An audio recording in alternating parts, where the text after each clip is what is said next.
শুধু বই কিনলে তো হবে না। বই কিনতে কিনতে খিদে লাগে না বুঝি? খিদায় জান শেষ।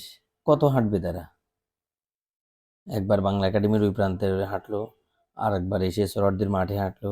হাঁটতে হাঁটতে তো টায়ার্ড। এত এত বইয়ের পিছনে ছুটেছে যে কখন যে তাদের এত বেশি খিদে লেগেছে টের পায়নি। সবগুলো অস্থির হয়ে গেছে খাওয়ার জন্য। বললাম, ভিতরে তো ব্যবস্থা, এই খোলা জায়গায় এখানেই বসো।